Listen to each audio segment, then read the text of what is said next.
There is no more difficult exopolitical issue than the emerging evidence for direct contact between humans and extraterrestrials. Put yourself in the position of a member of the government. Pick an agency, any agency, I don't care. And within that context of the fundamental bureaucratic processes, try to imagine how would you handle this. In commerce, right, at state, human resources, you name it. How do you handle this when it finally arrives at your doorstep? And they will. They have no choice. Reports by the tens of thousands of self-described contactees or experiencers, as they're often called, or abductees, as some call themselves, have been piling up in the filing cabinets of researchers around the world. Many hundreds of these reports have been thoroughly investigated and reported by researchers and therapists. One component of the emerging evidence relates to reported implants. Many of these embedded artifacts have been removed and examined, and no researcher has done more of this work than our next speaker, a practicing podiatric surgeon in Southern California.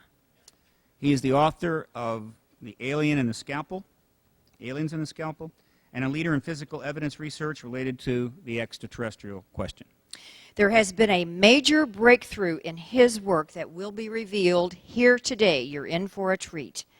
This will be the first time he reveals this work and this breakthrough, and he also will be presenting that evidence to the media at the National Press Club Monday morning. And if I may, Cheryl, as I indicated earlier, CNN called me directly, and when they call you, that's good, all right?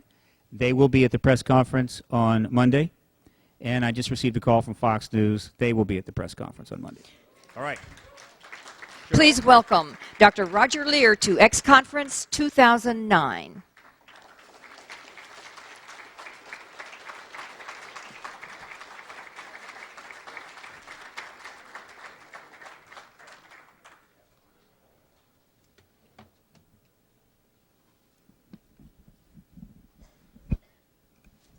Hello?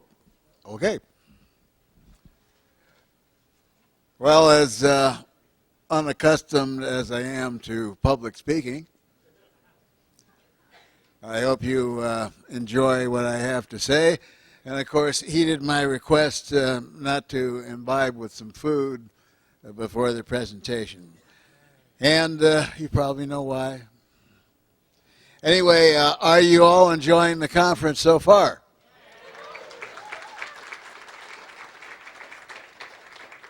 And I would like to personally thank Stephen Bassett and the Paradigm Research Group for giving me this opportunity to present this information to the first audience that is going to hear the new stuff that I have to say today. I always like to know who I'm speaking to. Many of you I know, or you know me from other conferences, and as I go to these events, I meet people that I haven't seen in many, many years. So I really, personally, from me to you, I consider you all family. And you're a family of exceptionally intelligent human beings. Otherwise, you wouldn't be participating in an event of this magnitude. And you will certainly come away with some great knowledge that the other speakers have presented, and I hope myself included will give you something that you can really take back to your friends, neighbors, and the young people. Next year, when the X Conference convenes again in 2012, bring one friend, just one. You can bring two. But if you bring one friend, you'll see this conference grow and grow and grow. And I like to tell my audiences that, and every year the conferences get bigger. Now, how many, I always like to know who I'm talking about. So how many of you have seen a UFO? Wow, it's about a whole room full, I think. How many of you think, and don't be shy, we're all friends, how many think you've been involved with the alien abduction program? Okay, that's quite a few. How many of you have think you've been abducted and never returned? One guy just raised his hand over here. Where do you think you are, sir? Philadelphia? You must be part of the Philadelphia experiment then. Anyway, let's get on with the business. I have brought a few things upon request. One is my latest book, which is the second edition of The Aliens and the Scalpel. This is not the first edition. This has newer material in it. I didn't bring many, and there's only 2 left, and I'm holding one. So if you want one, good luck. They are available through the website, which is alienscalpel.com, which we're trying to modernize and redo almost every day now, because the new information that we get is so voluminous. We've now created a section on the website that is for the research scientist. Really don't waste your time unless you have an academic background on going on that section of the site, because it's very technical. Much of it is beyond my knowledge also. But for those that are science-oriented and understand this stuff, be my guest.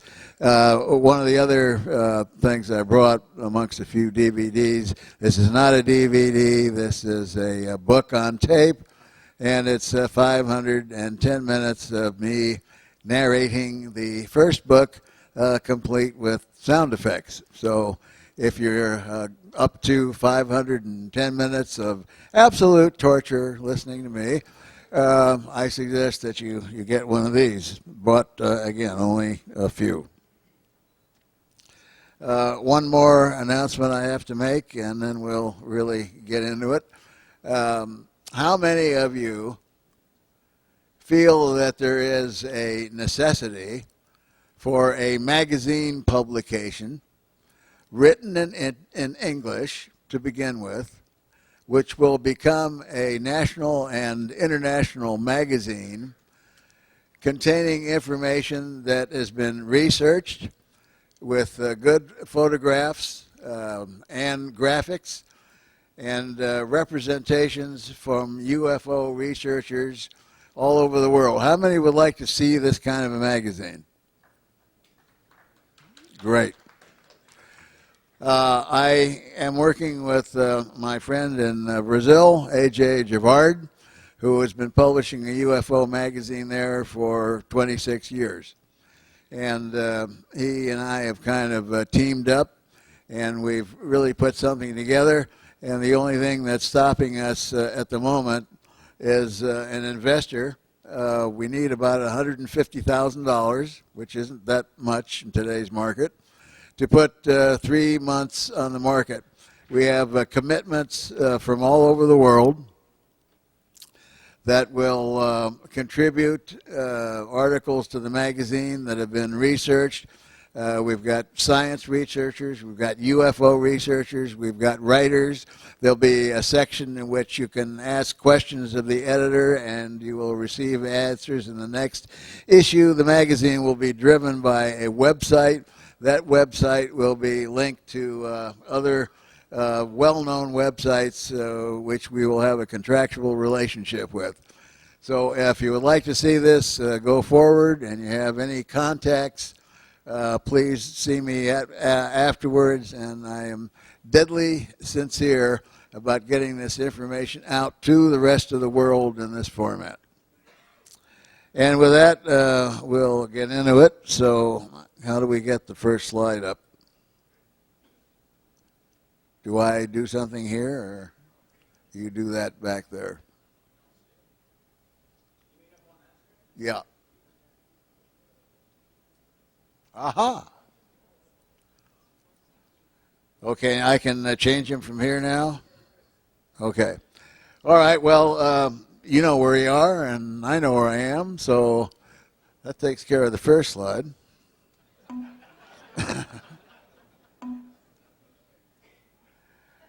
Okay.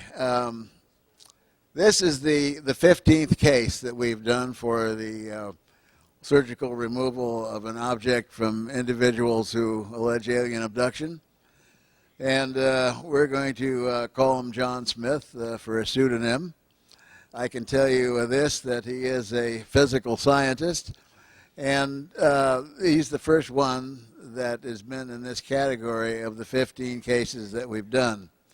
He's 47 years old, and he's married with 3 children. He doesn't live far from my practice in Southern California. He has a positive abduction history and with a lot of memories. And when we took him on as a patient, he came in with the complaint of pain in a toe. And it was the second toe. We took x-rays and we found that there was a metallic object in the toe. He came in not as an individual who was looking for an implant, but he came in as a pure podiatric case. But he knew sort of what my other hobby was. And so it was kind of a coincidence, or maybe it was something else involved there.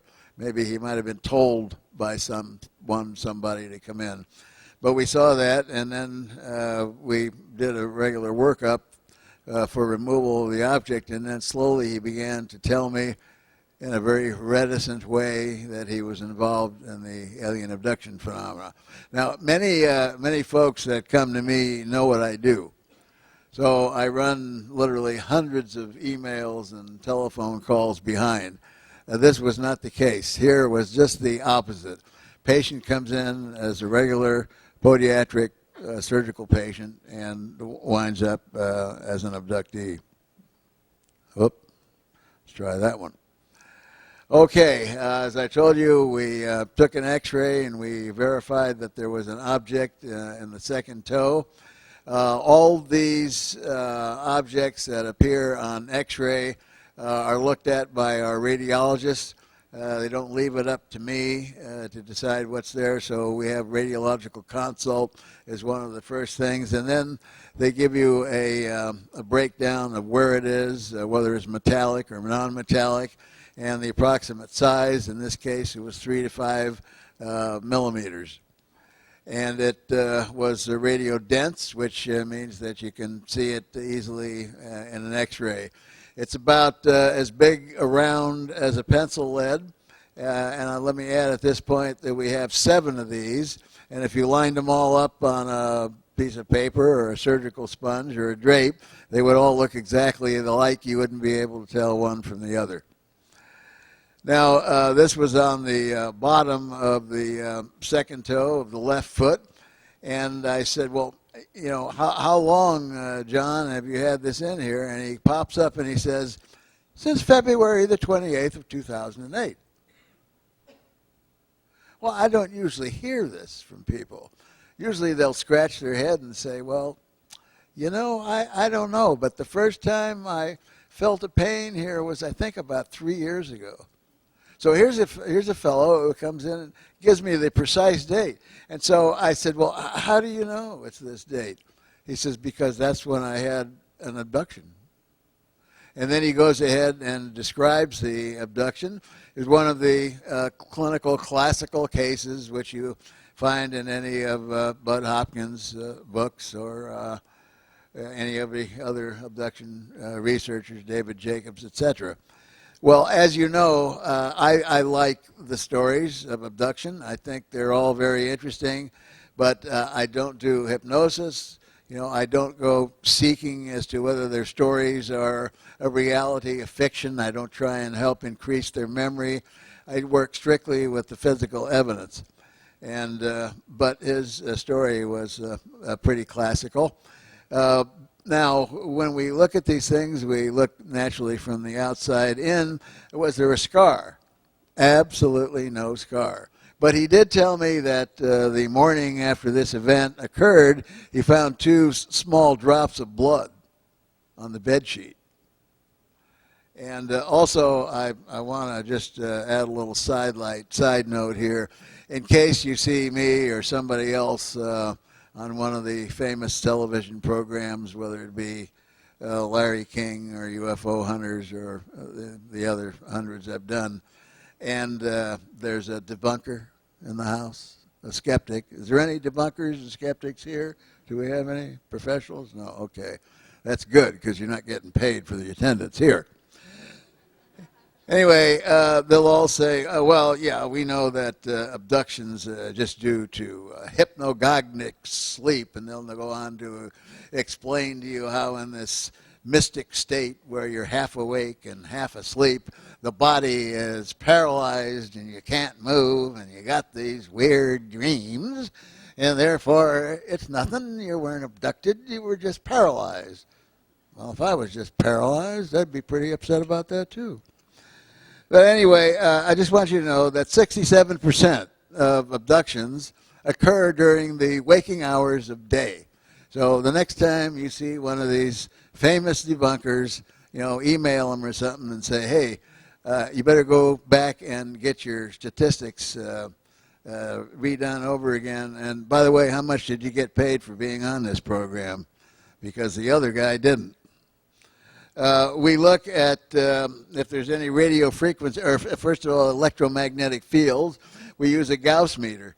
And in this case, we got a reading of 10 milligauss, which is a pretty good electromagnetic bump. We use a Geiger counter, and we look for radiation. There was no radiation present. But we also use a radio frequency detector, and we did get a radio frequency. They're listed here, 14.7, etc., megahertz, and 17.68, so on, gigahertz. And we record these. I have not sent these to anyone yet, as we did with some of the other cases, to know what range this is. Or one we did, we found out, was a deep space communication frequency. And that begs the question of why is an object in somebody's body broadcasting on a deep space communication frequency if these objects are supposed to be extraterrestrial in nature. So I can theorize, like we all can. That means guessing. It's okay if you guess, I guess. Okay, it's okay if you guess, I guess. I don't have a band. You got to give me some help here. What's the explanation for this? And it seems to me that the only logical explanation, if the object in itself is a non-terrestrial device, that maybe somebody is sharing this information with somebody else. So maybe these things operate on scalar waves, which is a far more advanced technology than radio waves. That's why SETI is out there looking for radio waves. Radio waves. What advanced civilization do you know that uses radio waves? So I agree 100% with my colleague Stan Friedman when he calls SETI silly effort to investigate. Now we went through all the pre-op stuff, examination, and the rest of the things that we do for any patient. So if you came in and you wanted your hammer toe corrected, we do the same things, examination and history and all that stuff. And then we set the patient up for a surgery, and when we do one of these surgeries, it's very well documented. It's witnessed, it's televised, it's recorded in half a dozen different ways with still photos and video and so on. We have multiple witnesses. Everybody signs forms, and we make sure that when they put their signature on there, we have a check underneath that's blank. We have a check underneath that's blank. Boy, I'm really laying eggs here. We got to keep this going, because this is pretty dry material. I have to wet your whistle. Anyway, we use a device during the procedure which is called a C-arm. It's an active X-ray device, low radiation dosage to the participants, including the surgeons and the patient. And the picture comes out on 2 television screens. and we were actually able to put an instrument into the body, and you can visualize what you're seeing. It makes it a lot easier to remove these things. I was not the surgeon on this case. Our surgeon was a general surgeon who doesn't mind his name being used. His name is Dr. John Matriciano, and if he was able, he was going to be here for the press conference on Monday, but unfortunately he had another conference, I believe it was in Paris, so he wasn't going to be able to be here. Now, the anesthesia, you know, we're not barbaric, so we just don't go in and do these little things. What we do is we give them a little shot of a local anesthesia, puts the area to sleep. Now, what's different about this case than some of the other ones with like objects was that when we went to remove this, it began to come apart. So we had to take it out a piece at a time. I haven't seen this before. This is the first time. And so we took these little pieces out, and I'll be showing you a tiny little bit of video here. If anything bothers you, remember, just look away. She'll all be gone. It has a little bit of blood. And we take these little pieces and we put them on a sterile drape. Now, a sterile drape, for those of you that are involved in the medical profession, is usually coated with a coat of plastic. So rather than put these small objects on a gauze sponge, where later you're going to have to use your eyeball and skills and hours to dig them out and separate the fibers, we put them on this plastic drape, and then from there they went directly into the holder, which has the patient's own blood serum on it. And so far, we've been very lucky. We haven't lost a specimen yet. So blood is drawn from the patient before the procedure is done. We put it into a centrifuge. We spin it down. That separates the solid from the liquid portion of the blood, and then that serum is used to preserve the object. Now, here is some of the devices that we use. I'll get my trusty laser out and we'll bring down a plane. Excuse me. Here we go. This is a radio frequency detector. You see it has an antenna and so on. And before we use one of these, we sweep the room with it, and we look for any radio frequency bands that are detectable. And this has several different devices. You can convert it from megahertz to gigahertz frequencies, and you can slow it down so it's going different gate speeds, so to speak, and you can record what you're getting. The device here, anybody know what that is? It's a very complex device, folks. Guys, what is it? What?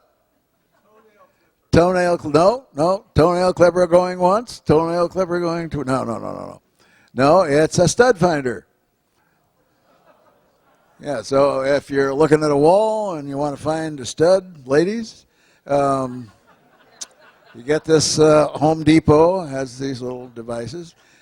So stud finders can be used in this case because we're dealing with metallic objects, and if you got a metallic object, it'll pick it up. And this one did, and it zeroed right in on it. Now, we have certain guests that are there for the surgery. Anybody know who he is? Whitley Strieber. Yes, Whitley was there. And I don't have to go into that other photo. All know that dude. There's a picture of me doing something with my hands. I don't know exactly what I'm doing. But the television screens that you see here, this is part of the C-arm device. And I'm pointing to the object that's in the toe. Unfortunately, we tried to get a good representation as to what this looks like on the X-ray, but we weren't able to do so. So you have to look very close. This is a blow up here, and you can look. If you look very close, you'll see an object which is a little bit less radio dense than the bone. So I have to apologize for that. We do have some really good photos of this, but we just for whatever the reason the scanner wouldn't scan it in there. Okay, here's the surgery going on, and as I said, you see a little bit of blood, nothing fantastic. This instrument that you see here is putting the little objects on this drape sheet that I was talking to you about. And then those objects are very carefully taken off and they're put into this vial of serum. Okay. Everything at that point was relatively normal. This is what we've done many, many times now. Never had a problem. The vial, specimen container, is then sealed, dated, and signed. Then it's refrigerated. And I usually am the keeper of the refrigerated object, unless it's going immediately to a lab. Well, it wasn't going to go to a lab for several days. After about 48 hours, for whatever the reason, and a lot of things I do don't apparently have a reason, but I just do them anyway. It's like somebody were talking to me. I said, you know, I'm going to take a look at this thing and see what's going on. So I took it out of the refrigerator and I looked at it, and I turned the bottle so that I was looking through the bottom of it like you see here. And all those pieces, those little tiny pieces that I had taken out, which were pretty light in color, all changed color. They became very dark, almost black. And I'm glad you're sitting, because when I tell you the next part, you're going to either think I'm crazy or you've just heard the wildest story in the world. But it's true. It's so true that we hired a cameraman to come down and film it. They started to aggregate in the shape of the original object. We never saw anything like that before. I have no explanation. Now, this was such a great case, and because the geography was so close to where we worked, we were able to go to his house and do an examination of his house and property. It was a single-story dwelling, and as you find usually in Southern California, the house is made with an exterior which is a plaster over chicken wire wrapping and so on, and the interior of the home is plasterboard, and it's covered with stucco coating. Since the weather in Southern California is not severe, there's not too many brick homes or that kind of construction. So we were looking at all that, and we found, first of all, a series of magnetic anomalies. The exterior wall of the master bedroom, the wall itself had a window. The window was close to the bed, and above and below the window, we took readings on the wall of anywhere from 6 to 8 milligauss of an electromagnetic field. He had an avocado tree growing in the backyard, and so we said, well, let's check the avocado tree. Now, one of the things this fellow relates is seeing 3 feet tall raccoons in his backyard with big eyes. Has anybody here seen a 3 foot tall raccoon? I haven't. So we checked this avocado tree, and we laid the Gauss meter on a branch, and it just went crazy, pushing the meter up to 10 milligauss. I have never seen a tree with a 10 milligauss electromagnetic reading, and I wouldn't want to eat one of the avocados. The backyard soil, not only surrounding this tree, but in other areas, undergoes spontaneous combustion. That means it catches fire by itself. Well, usually when you see something like that, you think, well, there's probably a gas leak here somewhere, so don't smoke. So we called the gas company, and they came out with their leak detector and told us that there was no gas leak anywhere. So we decided to do an analysis of the soil, and we used the scanning electron microscope and did what we call an EDX, which gives us the constituents of the soil, and that particular soil was extremely high in bromine. Now we said, okay, well, we need a comparison. So we went to the soil of the house next door and on either side, and we sampled their soil, and we looked at the data from those two, no bromine. He had a boat that was parked in the front yard, and it had a fiberglass hull. The hull of the boat was magnetized, fiberglass magnetized. You tell me how you do that. He also has a Cadillac that he drives every day, and there wasn't any place on the car that wasn't magnetized. And we went out and checked other cars that were parked out in the street, and they didn't have these anomalies at all. Now, before I go to the interior of the home, I want to mention the fact that we had to establish standards. You know, what were the standards? What could you compare it to? What about the exterior wall and so on? So everything that I'm telling you, we had a control that we used so that we could, you know, if we got 10 milligauss or 6 milligauss or 5 milligauss, we would do a comparable wall or a comparable control on a neighbor's house. So we know that whatever is going on in this house is specific to this house. And this house, of course, is where this individual alleges alien abduction goes on. And this is repeated. And I also should mention that before the surgery, he had no contact with any kind of a hypnotherapist or a regressionist. And we give the individuals the opportunity afterward so that if they want to do that, we put them together with a qualified person who can do this. And in my area, we use a young lady by the name of Yvonne Smith, who had worked with Bud Hopkins, and she's the best we have for the West Coast. Now, in the interior of the home, all the utensils in the kitchen drawers, including wooden and plastic serving spoons, salad spoons, were magnetic. So how do you get wooden spoons that are magnetic? That's, I think, kind of hard to do. There was a paint can, which was in a cardboard can. Cardboard, no metal on it. It was magnetic. We looked at some of the hinges on the kitchen cupboards, and we just simply used a compass, and we would go towards the hinge with the compass, and the needle would be attracted to one part of the hinge. And then we would go up and down the hinge, and the needle would just stay there. So in looking for a pole, we said, you know, this is something strange. So we actually took one of the hinges off the cupboard, and we tried to find the opposite pole so that the compass would spin in an opposite direction, and we couldn't find one. And yet there's supposed to be no such thing as a monopole. I have seen this before with another abductee's house also in California.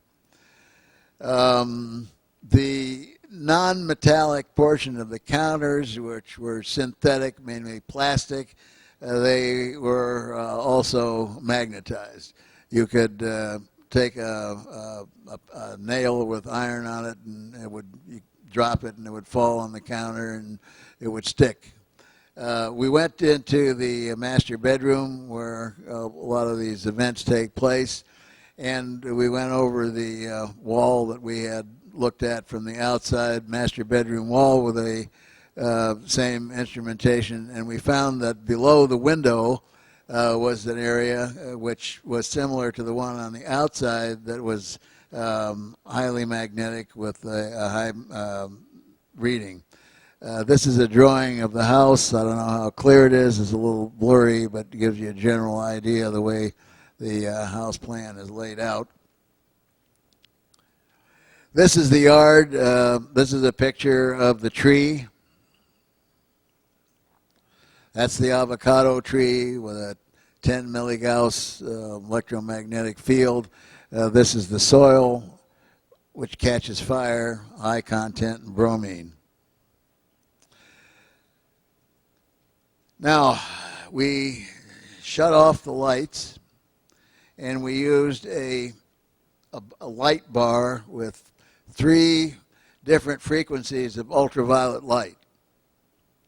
And lo and behold, at the same spot where we found this high magnetic reading on the inside of the bedroom wall, we found 2 4-fingered small handprints.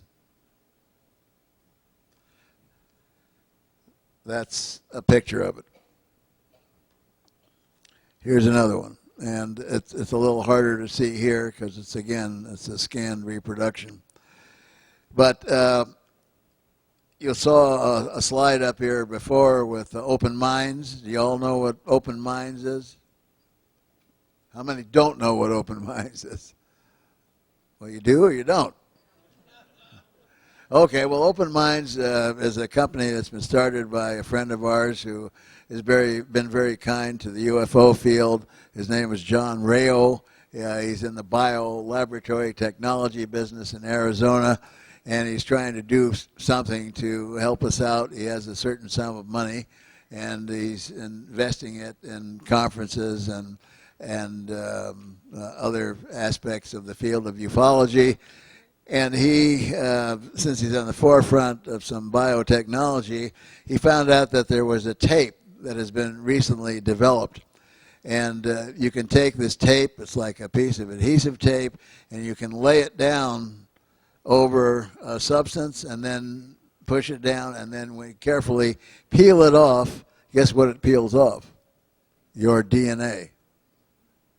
It's a forensic tape, but it's now out for use also for a lot of other things. So he got some of this tape, and John, one weekend when his wife left town, cut out this section of wall, and she's involved in the phenomena too. But if you know anything about abductees, when it comes to marriage, it can be quite a problem between husband and wife.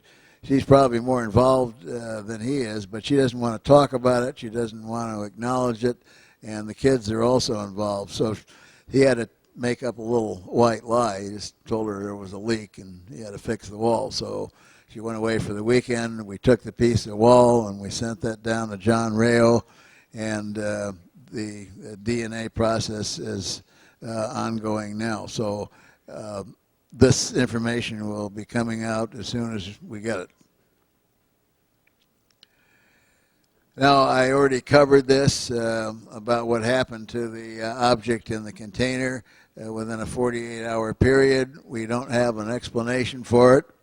It's just as magnetic today as it was before it was removed. Now, I get asked a lot, do these things stay magnetic, and how long do they stay that way? Just from experience in dealing with these objects, we find that there is a decay which begins to occur usually about 2 weeks, and then the longest period of time has been about 6 weeks until we get total magnetic decay. That means it's not there anymore. Okay, this is a video. How do I get this to play?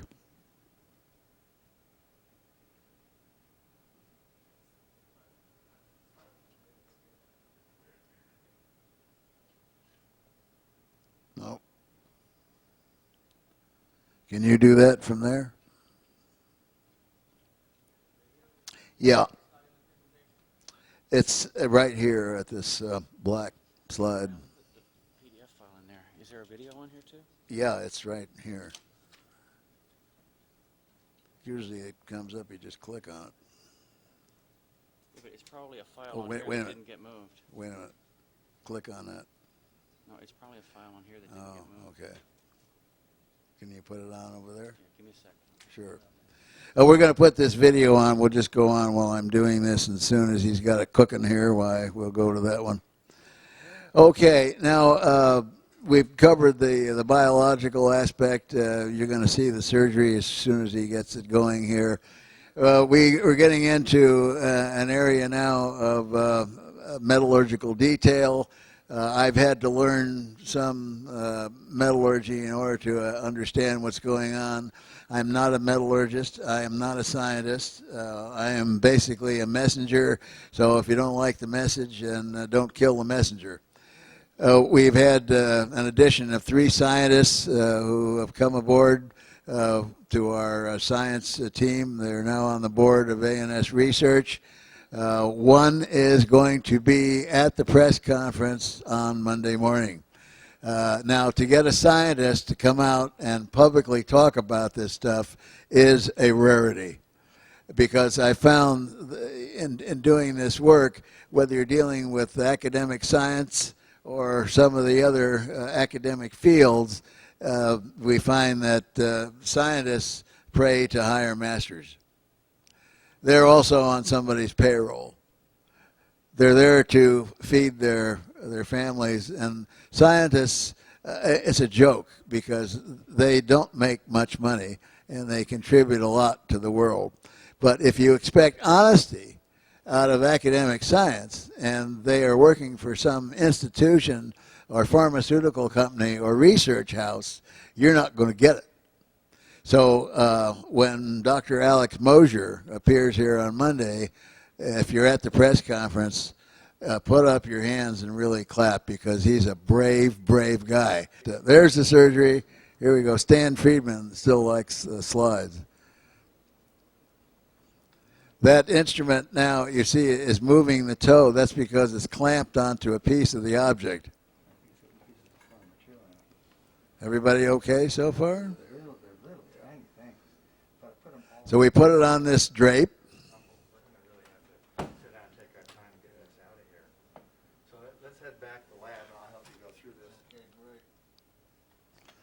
And then it's now transferred into the transport container in which it's sealed. Now, can I go on to the next? All right. Okay. So we're just getting into the metallurgical stuff. So Dr. Alex Mosier will be here on Monday at the press conference, and he will explain all this stuff in detail, but I'm going to go over it to the best of my ability for you folks, because you're the first ones that are going to hear this. SEMs are scanning electron microscopy. EDX is elemental X-ray detection. It shows you the elements that are in the object. I probably don't have that initials right. And so we can find out what the thing's made of, in other words, to put it that way. If it's got iron in it, if it's magnetic, it should have some iron it should have some iron in it, unless it's something really weird. ICP-MS is ion. No, it isn't either. I'm not doing too good. But anyway, it's a test for looking for isotopic ratios. The MS is mass spectrometry. And then we do optical microscopy, where we're essentially looking through high-powered microscopes and looking at the object. And Raman spectroscopy is, again, a test which allows you to look at the spectrum of elements in an object. So I'm not too good with all the initials, but sometimes I remember what they mean. So here's what we got, folks. As long as you're sitting here and waiting for this, we find that the iron is meteoric iron. Now, in 1995 and 96 and 97, when we had the first set of objects that were sent out by the National Institute for Discovery Science, vis-a-vis Bob Bigelow, they came back as being part of meteorite samples. Now, we know at that time the patient didn't whack a meteorite with the back of his hand, and the other patient didn't step on one. So it seems to be now, we've had several now, that we find these objects contain meteoric iron. And we can tell that because of what's called the nickel-iron ratio. So if you look at meteorites on a table, you can see how much nickel there is to the iron, and it puts it in a category that we'll call the iron meteoric. Now, why is it meteoric? I was talking to somebody at the conference here today, and he gave me a good education and theory as to why meteoric iron is being used by some entity from elsewhere to make an object perform a specific task. Now we look at the minor elements that are found on the sample. They are, first of all, rare on Earth.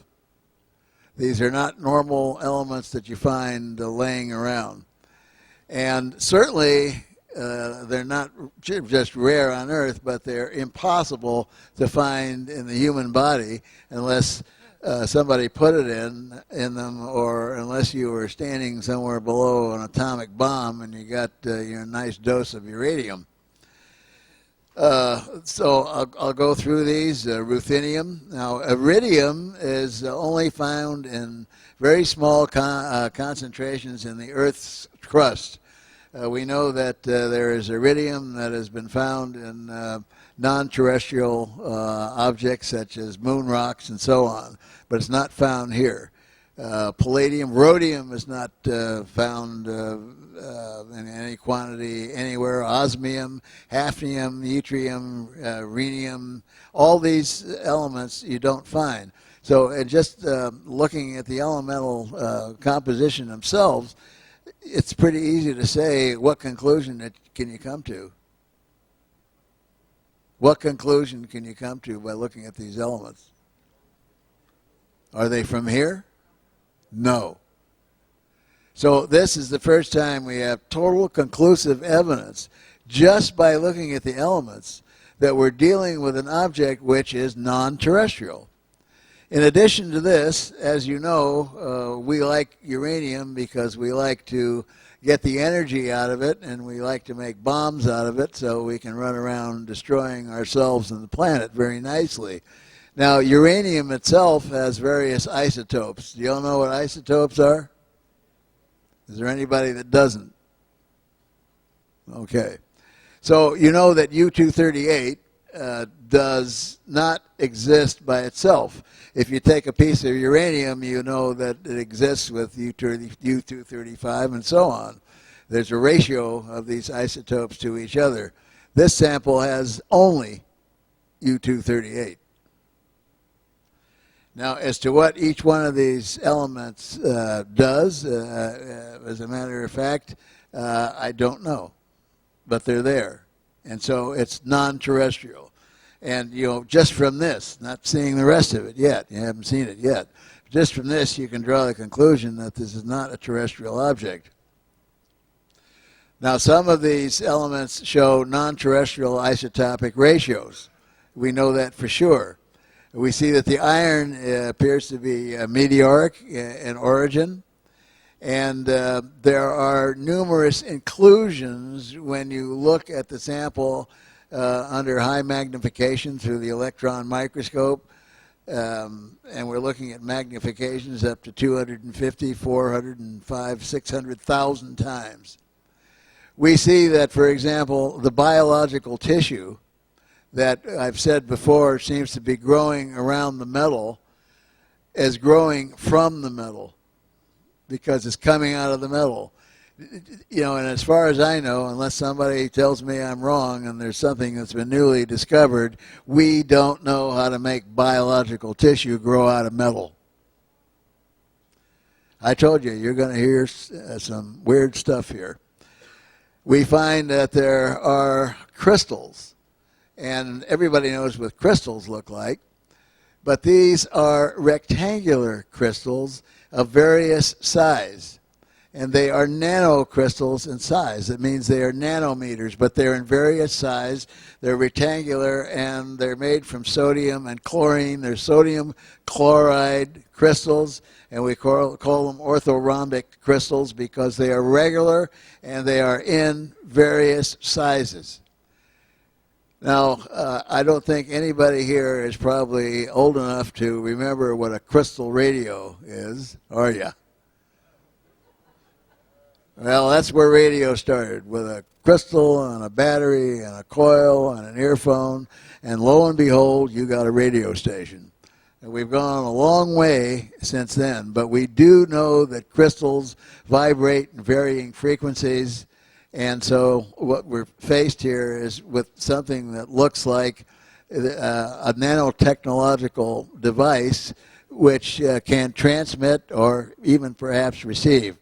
Now, the next one is really a biggie. About 5 to 7 years ago, there was talk of something called carbon nanotube. And science, academic science, was arguing back and forth whether these things can exist in nature or whether they can be built.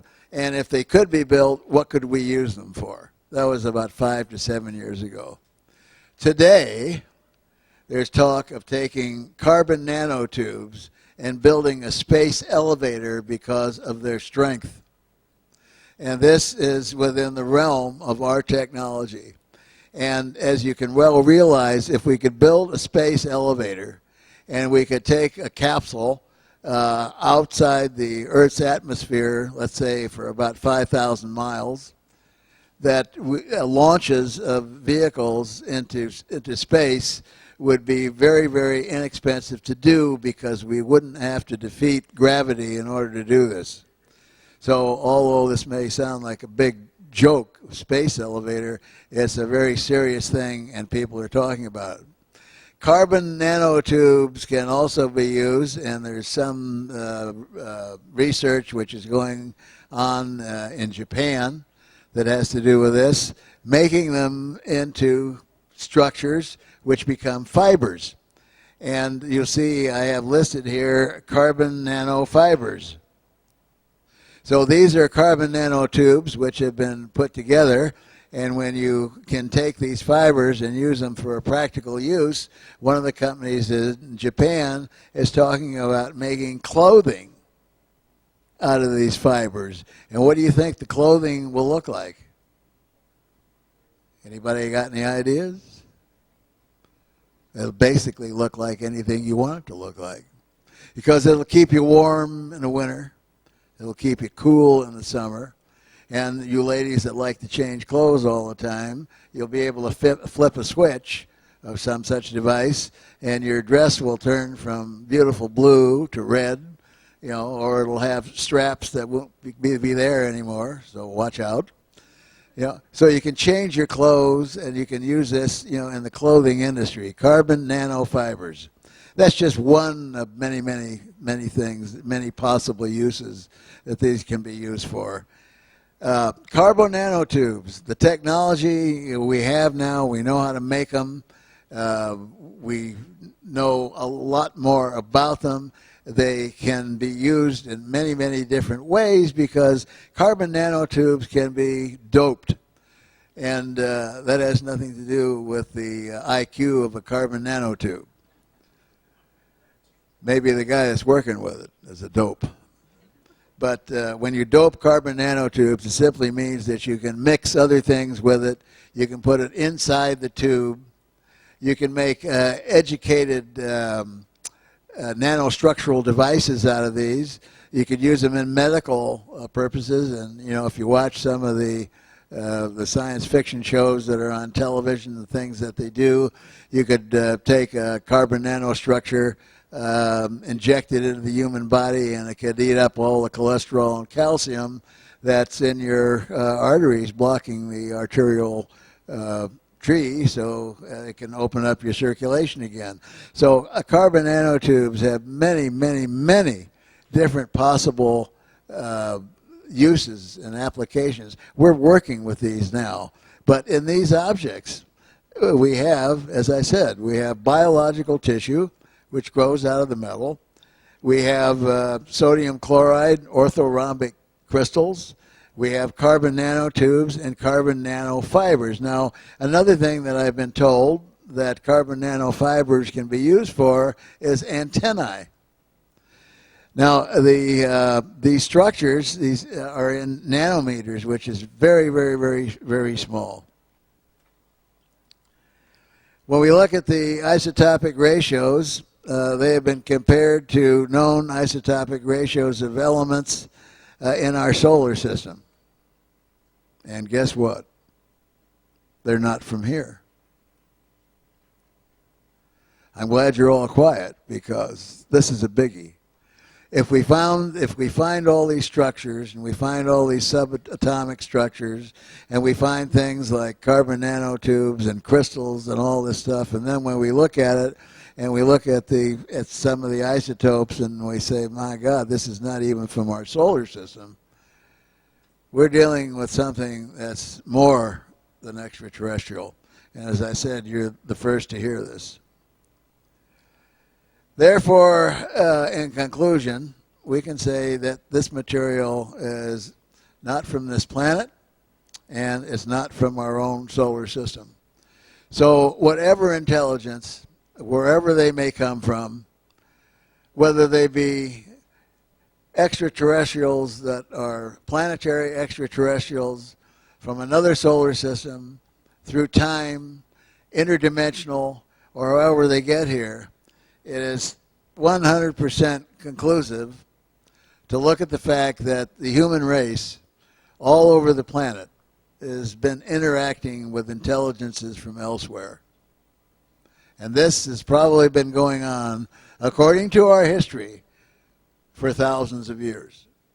Now, what they're doing and what their programs are, we don't know. And is the public being informed about this? Hell no. Does, as Steve Bassett would put it, disclosure, is disclosure going to come out of Washington, D.C., from a congressman who is sitting in the Senate or a House of Representatives? He may not know any more than anybody else. But there are people involved in government who do know. There are people who are involved in world governments that do know. And this knowledge has got to come out. And some of it is coming out as we sit here at this conference. What we're waiting for is the official word from here, from the Capitol. You know, a lot of information is being released from the Nordic countries, from South America, Brazil, and so on, from Canada, UK, and just the list is getting on, goes on farther and farther and farther. But, you know, someday, and I fully expect to hear, not only that you're going to hear that we are being visited and have been, but also having some kind of a relationship with non-terrestrial entities. And what is it all for? You know, if it was bad, do you think they would be implanting individuals with these objects? I don't think so, because as far as I know, nobody has died yet from an implant. And if they're advanced intelligences, do they have to fool around if they want to destroy us or eat us or anything else? I don't think so. So it looks like perhaps there's a concern by those intelligences from elsewhere, and as Whitley Strieber calls them, the visitors. I think they're concerned about what we do here and what we do to each other. And maybe that ain't such a good thing, because it might have an effect on some entity or something somewhere else in the universe. We know if we explode an atomic device anywhere on this planet, whether it's underground or under the sea or in the air, a magnetic wave is released. And it goes off planet and keeps on going. And there isn't a physicist, a nuclear physicist, an astrobiologist, or an astronomer, or anybody else that's going to tell you what that magnetic wave is doing traveling through space. But maybe somebody else knows. And maybe it's not such a good thing. You know, and is everything organized that entities are coming here from somewhere else and interacting with the human population? Is it all some some effort to interact with human beings? Or do you think it's possible that somebody's coming here with absolutely no agenda at all? And how many are coming here? You know, and again, what the purpose is. Maybe Joe from planet Gluck, far out in the galaxy somewhere, says to his wife one day, hey, why don't we go down to Sam's Rent-A-Saucer lot, and we'll take the kids, and I got a great idea, because I hear there's this wonderful little blue planet way out in the arm of the Milky Way, and we'll throw the kids in there, we'll pack a lunch, We'll go down there, and my God, we'll have a great weekend, folks. You know, we'll have a great time. We'll cloak. Nobody will see us. And I hear they do wonderful things. They blow each other up. They kill they burn the planet. We'll stay on it. We'll stay there and watch. We'll have a really great time. So how do we know that somebody doesn't come here? The curious one, or somebody that's just passing by. And you're familiar with the Betty and Barney Hill story. We're not even on the trade routes, according to the map that Betty Hill got. You know, we're off the beaten path here. But I can tell you this, that somebody or some entity or more than one entity has an interest in us. And I think as a human being, we're very unique. We have about 40,000 miles of neural network in our bodies. We're a complex electrochemical individual, a bit robotic in nature if you look at the neurons firing. We have a circulatory system which feeds everything. We're able to take oxygen out of the atmosphere, bind it with a hemoglobin, iron pigment, carry it around in our bodies and feed our cells with other food and nutrition that we take in through the alimentary system. Of course, we all don't do such a good job because we eat stuff we like. And not everything we like is good. And then on top of that, we have some major problems in the human condition. One is greed, and that's a very bad one. So if I have time, do I have time left? Is anybody keeping track? Because I wasn't. I'm going to tell you about some of the changes in the kids. Now, there's been a lot of talk about kids that are offspring of abductees or even those that don't admit to alien abduction. And what they were talking about, they're putting names. We're talking about millennium children, children of the millennium, star children. All kinds of different authors are writing books about kids. Well, listen to your kids, listen to your grandkids and see what they have to say. And you're going to be absolutely overwhelmed. And I've been in 42 countries in 7 years. I've talked to people with interpreters in various languages, but nobody has ever told me I was wrong. Listen to what the kids say. Listen to what they can do. You're going to say, if it's in America, oh, you must have heard that on TV. Well, they didn't hear it on TV. They have a way of knowing. And I did a study with the 17 functional growth characteristics in children. And when you look at these and you graph them out, they've been accelerated from 16 to 80% in a period of 40 years. Now, how is that possible? Well, we've gone through various scenarios, and if you're a devout theist, that's your answer. It's an act of God. And if you're not satisfied with that, then the only other possibility is that we are being genetically changed. Now, maybe things, external influences, do affect DNA, like the coming of a galactic wave from the center of our galaxy or some of the things that you've heard today. But also, it would seem that so many people are involved in the alien abduction program, and that's logically, if you study these cases, there's always seems to be the taking of ova and sperm. Well, they're not taking it to make breakfast. So what else can you do with ova and sperm? It's got to be something that's genetic.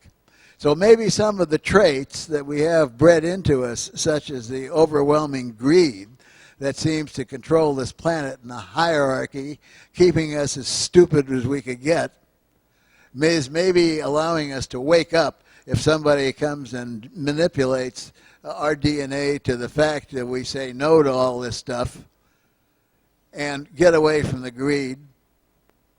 So I don't know, that's my idea. But listen to the kids and listen to what they have to say and look what they can do and look at their interrelationships between kids and animals and kids and plants and their artistic abilities. And you're going to find very absolute phenomenal things.